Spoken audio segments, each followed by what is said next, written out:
Welcome to the Power Forward Pod, hosted by the Power Forward Group Financial Advisory Team, where we believe two is better than one, dialogues are better than monologues, thoughts are meant to be challenged, and sound boxes are always the enemy. If you want to learn more, check out our website, give us a call, send us an email. Excited to get back in season with our team here. I'm Ruvin Levavi, official beer league ice hockey player, recovering attorney, and sometimes financial advisor. And this is some members of our team are with us today. I think it's Michael Dayan's first time on the pod. Mike, is your first time on the pod? Yep, first podcast. Amazing. All right, so first time on the pod, new office space, ready to go. I know Mikey for quite some time now. How many years ago? It's got to be 7-8 years ago at least. All right, so 7-8 years ago, I coached Mikey on in his high school floor hockey team. So now you can imagine how old Mikey is because that was only 7-8 years ago. And we're gonna dive into that a bit. And then I have David Chabot next to me, who's done a couple of podcasts with us. And I think both of you are with the team for what, like a little over a year now?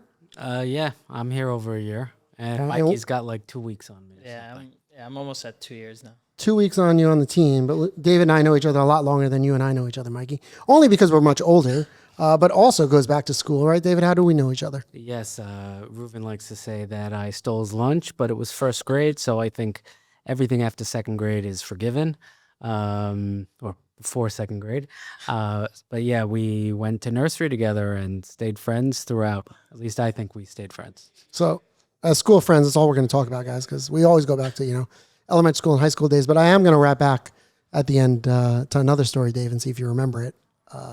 But I'm hoping to dive into some of that time difference that Mikey and David and I have from each other. Mikey obviously being seriously younger, seriously better looking, and has got everything before him, while David and I, that middle life morass, looking forward, looking backwards, and deciding, if we've done it right, and deciding where the next couple of years look like. So I was hoping today to dive into that a little bit and think about some financial decisions facing our younger clients through the eyes of some of our advisors, and some of the things that David and I are thinking about as they come forward in our life. So, Mikey, you've been married for how long now?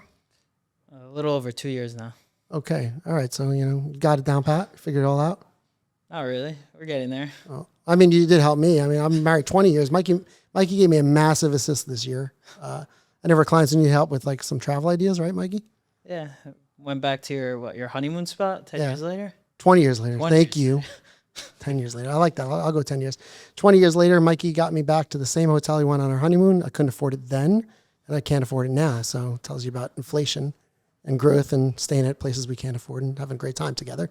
But when you and your wife kind of are thinking about 2 years into your marriage, what would you say are the top three financial considerations that are like life considerations you guys think about right now? Yeah. So I think the obvious ones are kids. How soon we're going to have kids. I have a bunch of friends that already have kids, even though we're 23 years old. So, okay. That's something you always have to think about. Do you want to have kids right away? Do you want to wait?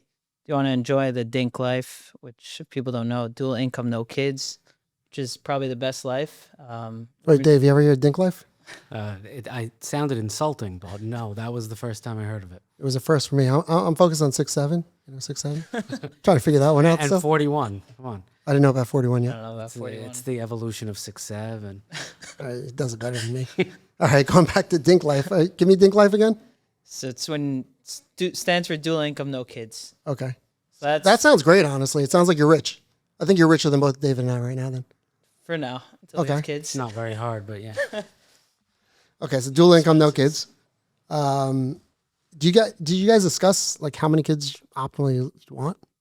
Yeah, we discussed it. We were dating for 5 years before we got married, so we had a lot of time to kill. Okay. It's definitely something we spoke about for a nice amount of time.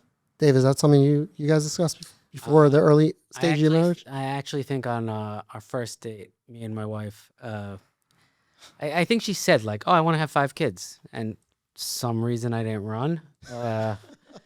I was probably just looking into her eyes, But and we have 5 kids, and if there was a 6th kid, I always tell her, "Well, I'm moving to Vegas." But so 5 kids is, and all now between 4 and 15. Oh wow, crazy! All right, so we're gonna get a whole spectrum from you. I have 3. I think I was good with 3. I come from 3. My wife comes from 3 also. She wanted a 4th, and I kind of wasn't ready for the 4th, and still not ready for the 4th, but we'll see what happens there. Mikey, so when you guys discussed, like when you had those discussions, did that touch finance at all, or is that kind of just like, all right, this is what we want? Like, do you think about that in relation to money, like the cost per child, or is it just, this is what we're going to do? Yeah, so for me, it's all about the money. My wife doesn't really think too much about it. Okay. She shops. She doesn't think about money. That doesn't come into consideration. I come from a family of 4, 2 boys, 2 girls. Like, I think that's perfect.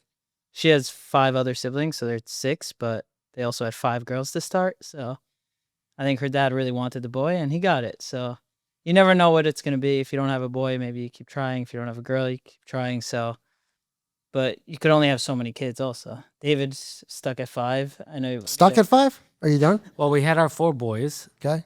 and then we had a girl. So that's like on paper a reason to stop. So for both of you though, it sounds to me like it was more like, we kind of have a sense of how many we want relationship wise, and also David, you wanted to try for the girl because you had all boys. Yeah, sure, why not? I mean, in a way, of course, it made us feel we would have been complete if we only had 4 boys, and we're complete with 4 boys and 1 girl, so it's all good. I never, in my 20s, I never thought of the finances of kids. Like, I really didn't. It's crazy how 180 the way my thought process is now, because now it's always at the top of my mind. But when I was younger, coming out of college, dating, I definitely had a very different mindset. Right. So I think for me, I think about it a lot, and that's one of the reasons, I joked before, but I was good at 3 and didn't go to the 4th. But to me, the things that come up are like the experiences those kids have together. First of all, fitting in a car. I swear, that's an actual thing, right? Mm-hmm. It's like, we're going to go on trips together. To me, it always comes down to vacation. Like, if it's local, how are we going to get there? Are we going to road trip it? Do we need a minivan, or can we all fit in a car? That matters. And then there's a price to, the different cars you drive. And that's not for me because I'm not a car guy. But then the second phase of it was really saying, all right, for those kids, I want them to have great experiences together. And there's a cost to those experiences. Those are the vacation costs. And it's really fun when you're a DINK. DINK, what do your vacations look like, Mikey? Oh, say last year we went away probably 5-6 times. Just Okay. pick up on the weekend, no responsibilities, just go away. Yeah. Weekend trips. For me, it was like, all right, times, it's a multiple of 5, 4 more than me, 3 more than the 2 of you each time we go away. And then it was a big thing when we had you second hotel rooms. You do second hotel rooms? Sometimes we have to look at if there's a third. Right. There's not every hotel allows 4 in a room. So it's great. Vacations are really difficult. Like, it's not a vacation, but it's hard. It's hard to figure it all out. You gonna have any kids now? I don't know. Not right away. That's all I know. Right. But I think part of the beauty of it is what you don't think about, right? Because for me, I don't think, I probably wouldn't have had any kids unless my wife kind of cajoled me into it. It's probably most life decisions I made. And B, if I got too stuck on the money, maybe it would stop at 1, maybe it'd stop at 2. I love all 3 of them. Maybe I'm wrong to stop at 3, but the money does become a factor in my head a little bit. So from a scale of 1 to 10, it sounds like it's a 0 on the financial side, or it was a little bit for you, 0 for your wife. Yeah, I would say it's not so high. Obviously, once you get to 4 kids or more, then I don't even think it's about the money at that point. I think it's about the attention you can give your kids. Oh, okay. I think if you have 6, 7, 8 kids, like, how much attention could they really get? That's what I'm thinking. It's all 6, 7, What, David, for you, 0 to 10 in terms of at this point in your life? Well, at this point, Looking back, with what you said, it's also about, like, attention wise, it's about how they're spread out, because I know it's they grow up faster than and then 1's out of the house and 2's out of the house. So there's attention to be given, there always is. But finances, it's constant. They all want to do programs. They all, play sports. They go to camp. They go private school, for me personally. So it's a huge budget line on my budget. And the finance aspects, it's up there. It's 8. Yeah, the time is a big thing also, though. Not just the time you put up, like put up. That sounded awful. But the time you put in, and taking care of them, giving them opportunities, right? And the time you take them to your Sundays, I'm sure, like mine, ferrying your kids from one activity to the next. But I was at a financial advisor conference a couple of weeks ago in Nashville, and one of the advisors brought up like work-life balance, and the point he made is 95% of the time you spend with your kids is up to high school age. And then after that, when they're out of the house, for the rest of your lives, there's like 5% left. So, and I think from a life schematics point of view, that's also a lot of that time that you have kids is the hardest point in your life in terms of work to pay for that and to fund that. So it's always important to kind of remember the work-life balance of the two together. All right, so that's one, kids. What's the next big thing you're thinking about? I think buying versus renting and where to live also is Okay. a big factor. Okay. All right. So tell us more about that.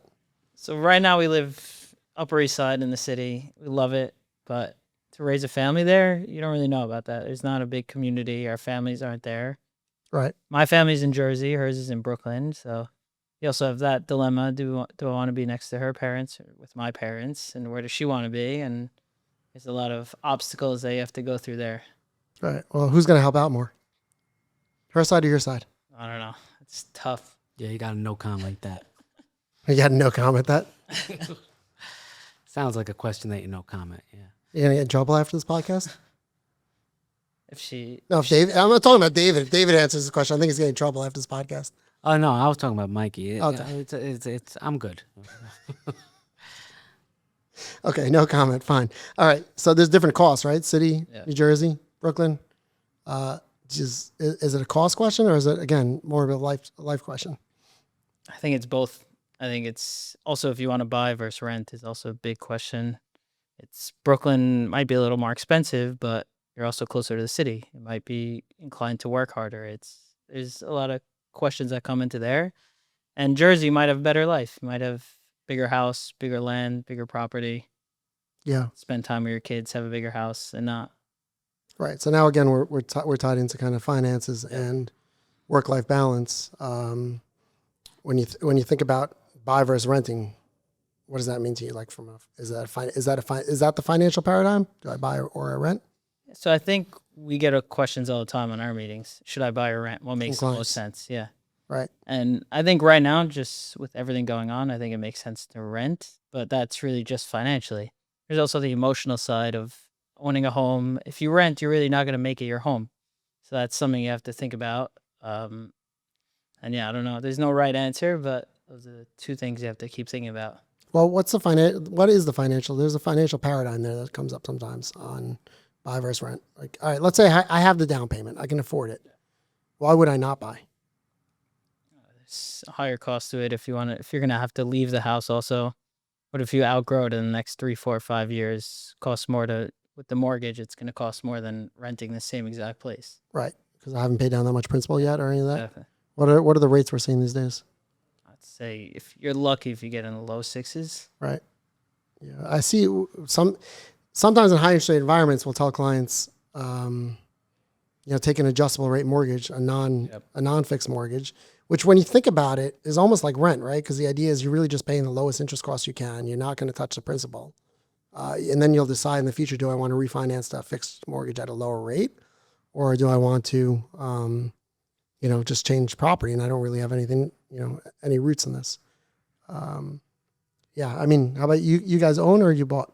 Or you rent? We own our home, and when you own, you have appreciation, and it was a long time of renting, but we got to the point that it felt necessary to own for a multitude of reasons, but it definitely feels like that was where we should be, even if it's definitely I do think it sort of motivates people when they know they have to make a certain amount of money to live. My wife says it all the time, actually. She's like, living in Brooklyn, there's a pressure. And if we lived someplace like Jersey, not that it's just, it's so easy now, but there are less pressures there. So I do think you work harder when you know that you have to make a certain amount, and it makes a difference. Yeah, that was my experience personally. When I bought the home I'm in currently, it needed a lot of work, and I remember sitting down with a contractor I think it was early COVID or right before COVID started, and he gave me the price of like what it would cost to do the house, and I said, "Can we do it in two parts?" And he kind of looked at me and said, "You can, but I'm not going to do it, and you're going to have trouble finding somebody who's going to do it in two parts." I looked up and was like, "All right, I'm going to figure this out." But when I think about all my big financial decisions, kids and buying a home are probably the two biggest ones, right? Kids is an ongoing cost. Buying a home is it's the biggest check most people will ever write in their life. I know the bank helps us, but it's like a massive check. It's uncomfortable in some ways to write that massive check. And then to your point, David, you kind of have to grow into it. For me, I don't think I would do any of these decisions if it didn't start with the emotional side. And my wife wants to buy. It's just she doesn't want to rent. She doesn't like the idea, the concept. To Mikey, what you said before, some people don't, feel like they have roots in it if they own, and some people don't want those roots. She always wanted to buy, and that kind of forced me to buy our first home, which in our paradigm appreciated well enough, David, to use the appreciation on that to buy our second home, which is the larger home and the home that fits our family as we grew to 3 kids. But I probably wouldn't have taken any of those steps if it didn't start with the emotional side. And then I had to pay for it, so you figure it out. Mm-hmm. No, and renting it can be scary. You don't have control over something that is so central in your life. I mean, it's your whether you're renting or you're owning, it's your home, but you are at the whim of other people. So there's a lot less stability there, Right. Which could be problematic. So you'd rather bet on yourself. 10 out of 10 times, you got to bet on yourself. Okay, so I think it sounds to all of us. For me, it was always it was emotionally driven more than financially driven, and then the finances followed. So I'd say the financial side of living, even though it's a massive impact on buying versus renting where I want to live, it's kind of low. It's like a 2 on my paradigm, whereas financially, how many kids I had was like a 7, 8. How about for you, Mikey? I'd say buying versus renting is higher than kids for me now. Okay. I'd say it's probably like a 5. Financially Yeah. motivated 5. Okay. David? I mean, taking care of my kids is actually probably my number one. If it was a decision that I had to make where, I look at my life and I see that, when I think of my finances, my kids are, it's a lot of my money goes to my kids, but I don't see that ending, even when they're adults. I imagine that, and I want to help my kids when they are out of the house. What that means, I have no idea yet. Like I haven't sat down and calculated exactly what that means, but I don't anticipate one day, oh, my kids are married, they don't need my help anymore. So that's something that's always on my mind as well, like the future. Yeah. What do you think about that, Mikey? Not without kids. Do you think, all right, we're going to have kids, and then like at 18, they're out of the house. The big decision, do we pay for college or not? And then you cut it off, or is it an ongoing thing? It's hard to think about it now without having kids. So I think about it from my dad's point of view. We're all still in his life. We all go for dinner together, lunch together. He works down the block, so I'm sure you've seen him in the office around.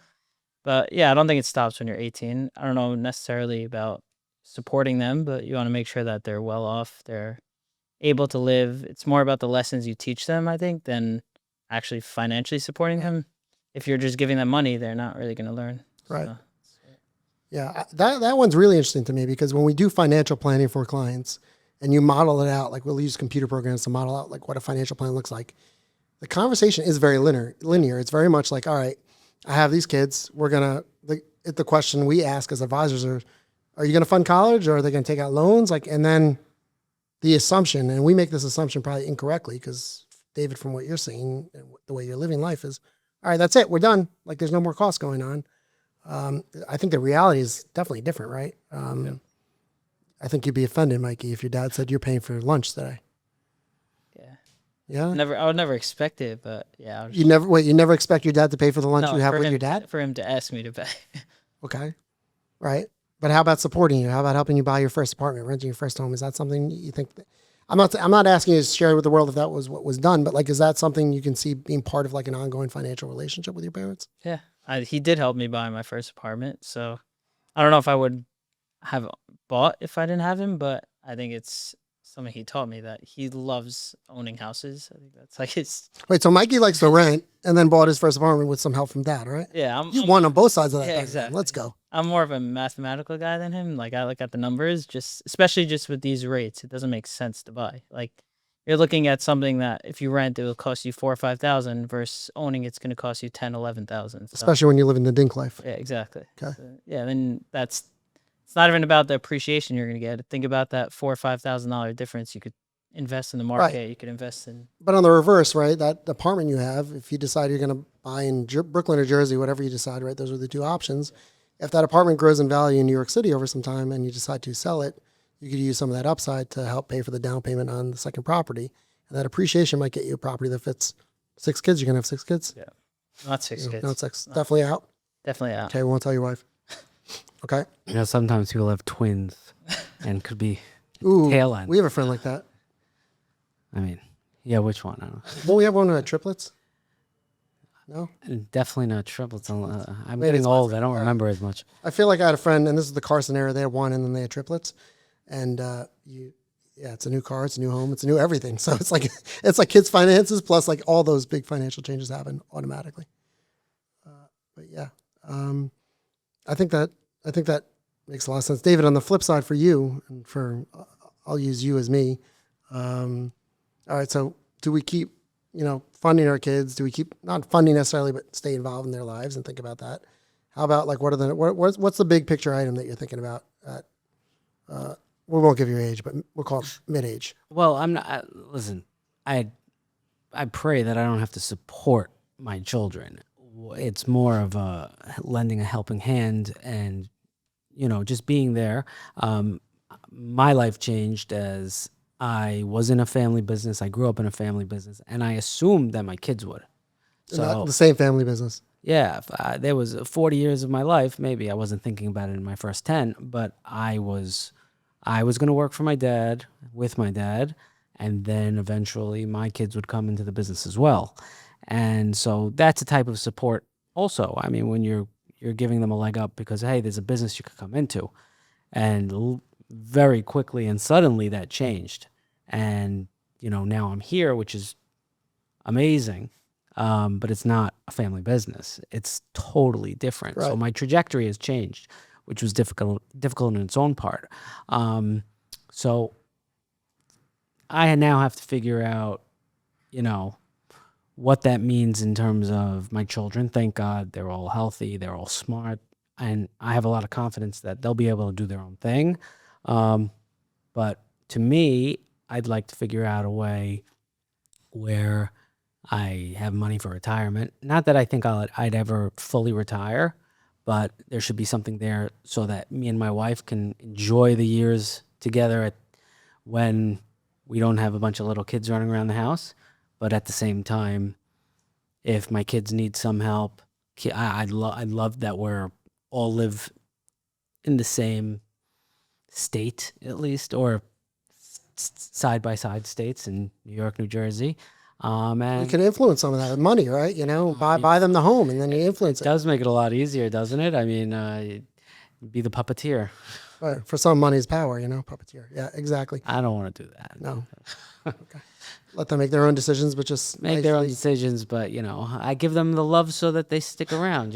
When you say retirement, is there like an age, or is it just like metaphorically something you want to get to? No, I definitely don't have an age in my head. Okay, that's the day I walk away. I do enjoy being here, and I do feel like it's something, I'm not in a warehouse anymore carrying 100-pound bags on my shoulder. So I feel like this is something that even if you're not doing it full time, you could still, as long as you sharpen the head, you could do this for the long haul. I don't think I want to do it at 90, but late 60s, if I'm good at it, I enjoy it. So, and I can't just sit on a beach all day in Florida. Yeah. I mean, this is kind of, this these conversations, what I love about like being a financial advisor is we can do a Monte Carlo analysis. We can use, e-money, Right Capital, Money Guide Pro. Those is, by the way, inside baseball. That's how we do all the real math. But that's not where the conversations are, right? That's not where the decisions are made. Hearing from the two of you, and Mikey, you're very much an analytic. I'm definitely not an analytic. I think, David, you're more in the middle. I went to law school because I hate math. It's not necessarily the numbers that lead. Sometimes it's the numbers that follow, and then making sure we can kind of connect the two between life goals and making that happen. What's so fun about where I get to sit is I get to hear it from different age groups, right? I get to hear it from our retirees, and I get to hear from people like Mikey who are kind of looking at life and making those decisions without the knowledge that I think I might have, but that knowledge can kind of foreclose you from certain opportunities that, to David's point, like you might rise to if you just take that risk and take that chance and those life decisions that come along the way, which I think is really the beauty of the American system is I think you can make it of what you want as long as you put in the time and the work. The flexibility is there to create our own environment. And our job as advisors is really just help people be more intentional about how they invest and save money and protect themselves towards each of those goals as they come up, knowing that it's going to be super flexible. Things might change, right, David? Like your life changed completely a couple of years ago. Life changes. Right. And I think that's the only constant. I think the only one I left out from our intro is change is the only constant. I think that's the thing we see over and over and over again. The straight line compounding analysis only exists on paper. It doesn't exist in real life. So I think that was a great way to start off the year when we think about big financial decisions, or to end off the year, but start off the Jewish New Year. I'll take as many New Years as I can get. It just lets us kind of restart every time. I held back one story. Gym? Well, I went to the gym this morning. Yeah, we're back on that. You see, 2 days, I'm back at the gym. David, you said, I say you stole my lunch in high school. And I mean, elementary school, first grade? Hopefully not high school. No, not first grade. So. All right, next spot, I'll tell you how I stole my money back because I remember that story recently. I stole it all back. Took my baseball card? No, we had a club. Your mom called my mom and tried to get it back, but that's a whole nother story. That was the elementary school Ponzi scheme. It's great having you, everybody. Well, thank you for tuning into the Power Forward Pod. Looking forward to the next one.